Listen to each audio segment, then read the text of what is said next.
not everybody's going to be such a deep hypnotic subject that it's an issue. Are we also gonna go through the body language, how to detect that the person is hypnotized? Yes. Mm. Oh, yes, definitely.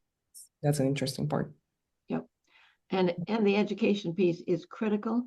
We're going to educate our clients about what constitutes hypnosis, how they're likely to feel. They will feel at least one of the physiological signs. Then we tell them the physiological signs, and then at the end, how did you feel? How did your arms? If they say, well, that was relaxing. I've heard this. Gosh, I wish I had money for every time I've heard this. That was relaxing, but I wasn't in hypnosis. Really?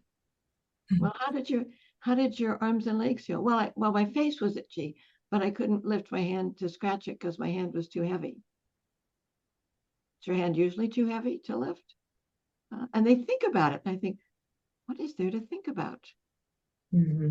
They have to admit that no, normally they can just anytime they want.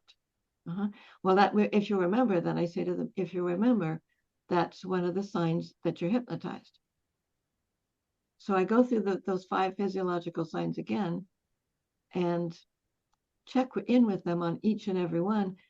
Even one is a sign. And then there's a whole piece that we'll do today about that, because the key is education. And I say to them, I'm going to give you an educational pre-talk about what to expect from hypnosis. Mm-hmm. And some of them have been hypnotized by other hypnotherapists. I will ask them, did you get a pre-talk about what to expect? 95% of them will say to me, no. And I'm horrified. They better not be my graduates. This is really the hardest thing we have to do as hypnotherapists, is convince that subject that was hypnosis. Because it's a natural state. We pass through hypnosis as we go to sleep at night and as we wake up in the morning. That half here, half there feeling. But the ones I don't have to convince are the ones that say to me, well, I felt like I was hanging out of the chair. And they'll show me, hang out of the chair. No, you didn't move a muscle. They'll show me again. Well, I felt like I was like this. No. A distorted sense of awareness, that's a sign of hypnosis. And the trick is to give them the feedback that was hypnosis the first 30 seconds. When they first come out of that first session, that's when we're going to start. How long do you think that took? You've written down the starting time, write down the end time, and they'll say, oh, that was like 10 minutes. That was 20, 25 minutes. No, and they'll look at, check on their watch.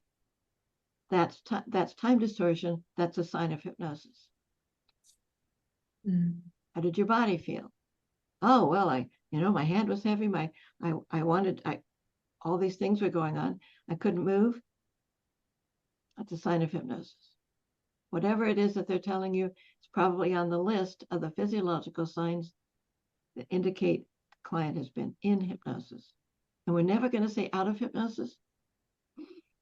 They are in, or they're in hypnosis, or out. They're not under. That's what I was looking for. They are not under hypnosis. I see that all the time in the hypnotherapy community. What does under connotate for you? When I say if I were to say to you, well, I'm going to make sure you're under hypnosis, how does that feel compared with you're going to go into hypnosis? Like you're in control. Yeah.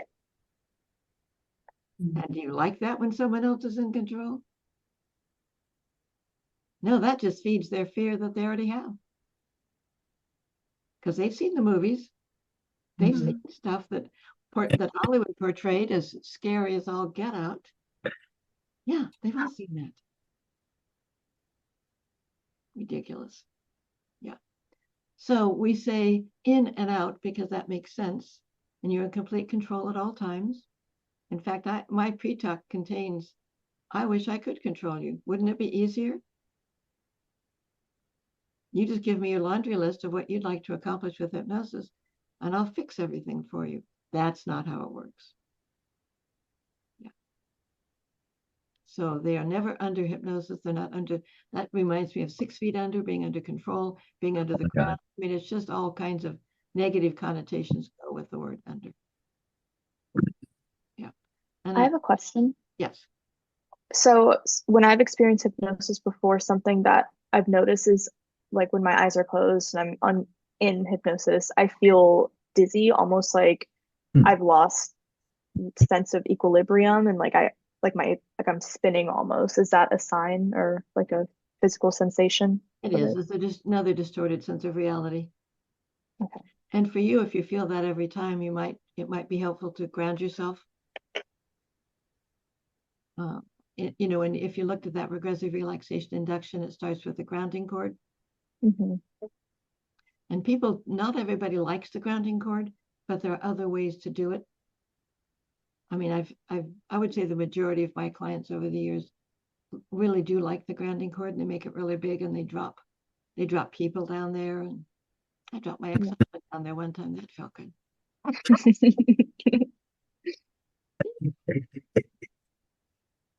Yep. And his second wife, both of them. Look on his face was, you would do this to me? You're first. Yeah. Not harming anyone, but it clears your space. So it could be grounding, could be the cord from the base of your spine. It could be sending roots down from your feet. Whatever makes you feel connected. You could be outdoors leaning up against a tree. I would say hugging a tree, but then I think, aren't there ants on those trees? Ew, I don't want their little ant feet on me. But whatever is calming for your client. Sitting by a deep, calm lake can be, for some people, can be a nice way to, being out in nature is typically grounding. So you find the way that works best for you and incorporate that and see if that doesn't help with this feeling that you're spinning. Okay. Yeah, because you will have people who say that. Ella, go ahead. I have a question.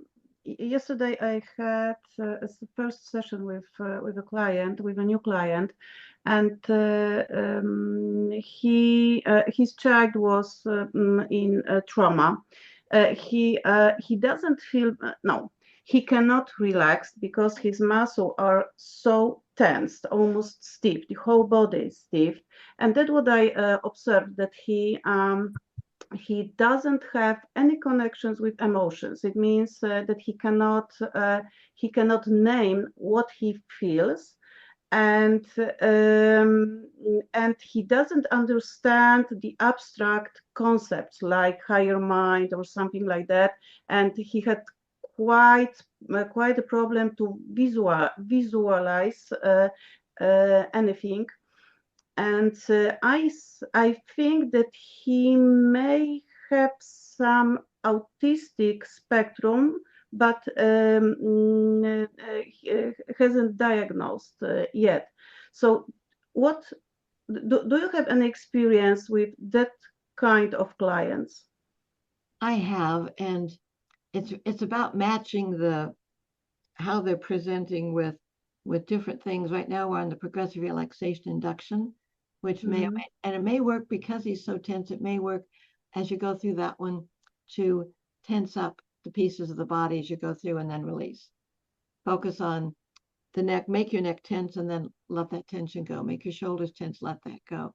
That might help him to be aware of the tension and then start to release it. Or you might need to try a different induction altogether, something like sensory overload, which should be in your level 1 manual. Okay. Yeah. And he doesn't have to visualize, just don't use visual words. And he's not in touch with his emotions. He sounds like he's really locked down. He probably could benefit with some conditioning. So he listens to an induction that maybe you record for him every day, 5 days out of 7. Okay. Thank you. All right. Has everybody watched? Oh, let's talk about, Simi's watched all the videos and turned a new report, so gold star. Wow. I thought it was due before class.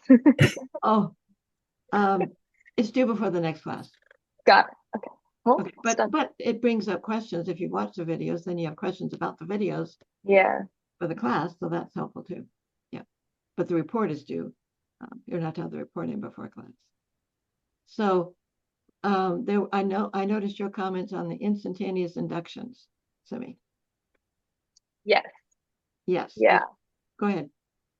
I'm trying to even remember what I said, but I just remember feeling uneasy when watching it. Like it was a lot of trust and just fascinating how just like at the snap of a finger, you know, they could just fall like that. It is, and they did trust, and that's an example of a very authoritarian style. Mm-hmm. You won't see that as much you will with some of the male hypnotherapists who learned Gill's style, but Gill was doing that back in the 50s, you know? Wow. Yeah. Yeah, he died at 85, I think, in 2010. I sent you guys all his obituary. Yeah. Because I found that the students really do understand Gill better when they watch his videos if they've read more about the man himself. Hopefully you'll find some help in that, because he was an amazing therapist. But that was his style. He was known for that instantaneous induction. I am not teaching that, and I've never used it. I've demonstrated it once or twice in a class, but think about it. Gill was 6 feet tall. He was a big guy.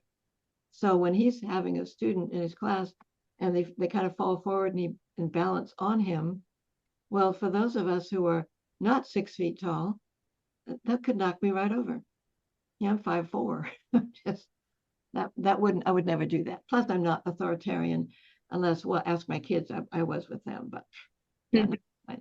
So I want you to see some of the possibilities of what can be done with hypnosis, not saying that we're going to do that style, because it's pretty outdated. People aren't that authoritarian at this point in life in 2025, for heaven's sakes.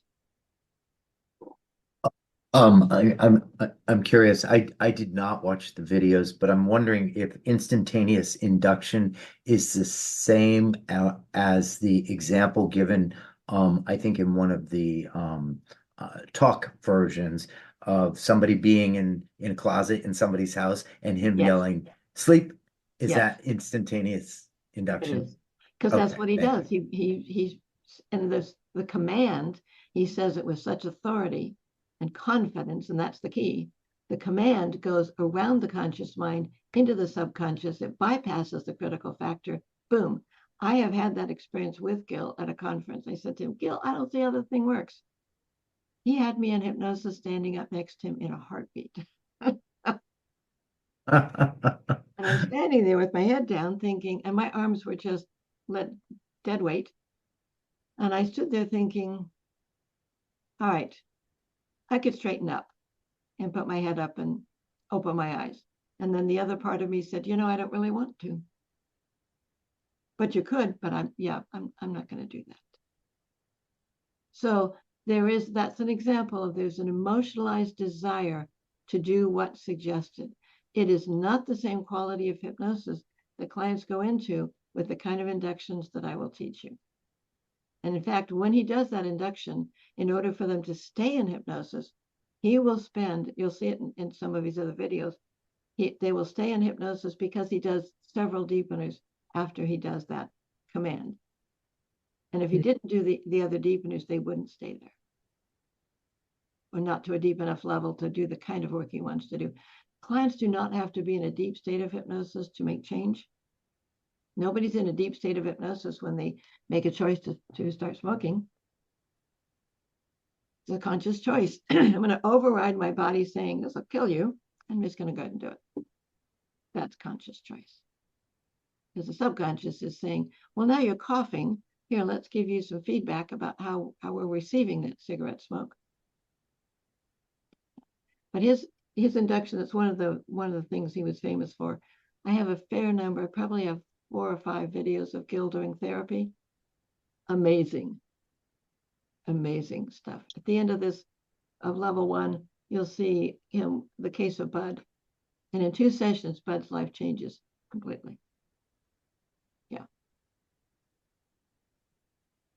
So you'll have that to look forward to. So the videos, oh, let's see.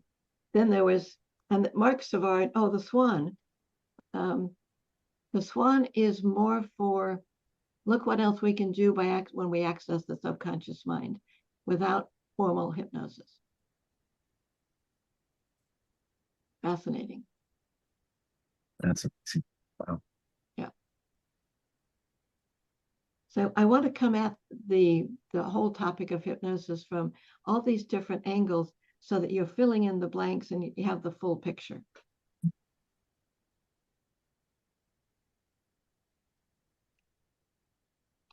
All right, and this weekend, by the way, there's more lecture, more didactic learning than any of our other weekends. It will be a lot more experiential going forward. But every weekend we'll start with questions from the videos and from the reading. Then we will, if you have questions as you start working with people, you can bring your questions about how that worked or didn't work with to class. We take a break about 10:30. No, 11:30 my time. So about an hour and a half in, we'll take a break and then move on. I have a question. Yes. It's actually about the Swan one, because that one was also fascinating and almost it felt spooky, like paranormal. And it made me wonder kind of how the separation between self and the subconscious mind, because it felt like a separate entity in the body completely in that video. And I guess I just wanted to talk more about what you thought about what the subconscious mind is and how we're able to sort of take apart us from that and feel like it's, like in that case, they felt like they weren't controlling it, but it was them. But was it? Yeah. It was them because it's just a level that they don't open up and access on a regular basis. Up until about the age of 9, our minds are mostly subconscious function. That's why we're so easily programmed as children. And about the age of 9, the critical factor comes in. And now we have this, well, wait a minute, this information is coming in. Does it match what's already here? If it doesn't, it's going to be discarded. If it matches the beliefs that's already in the subconscious, subconscious will allow it in. The critical factor will say, oh, we'll let that in. But we're being run by the subconscious mind all the time. When you learned to drive a car, didn't you have to stop and think about everything? I watched my kids, and they'd get in the car when they were learning, and they'd think it through. They had this mental checklist: adjust the mirror and adjust the seat and put on my seatbelt. And they went through their checklist. Once you learn to drive, driving is a subconscious function. How many times when I had a car that I needed to do this, not the current car, but the one where I had to release the parking brake, I would reach down to release the parking brake. I'd already done it because my subconscious is running the show.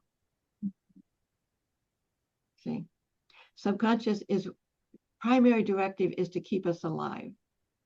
So that's the unconscious reactive habit pattern. It's going to do what it needs to do in a split second to keep you alive. No conscious thought involved. There's a list in your manual of conscious mind function. The conscious mind learns, listens, analyzes, reasons. I think there are 6 or 7 of them. Subconscious mind doesn't do any of that. If you're analyzing, you are not using your subconscious mind. Subconscious is that knee-jerk reaction you had that, wait a minute, last time I acted like that, I think I was probably 6. That's interesting. Here's an example of subconscious storing something that then comes out at a later date. As a baby, I was born with hip dysplasia. And as a baby, I had a lot of medical stuff done to me. One of the therapies, they put me in a whirlpool bath.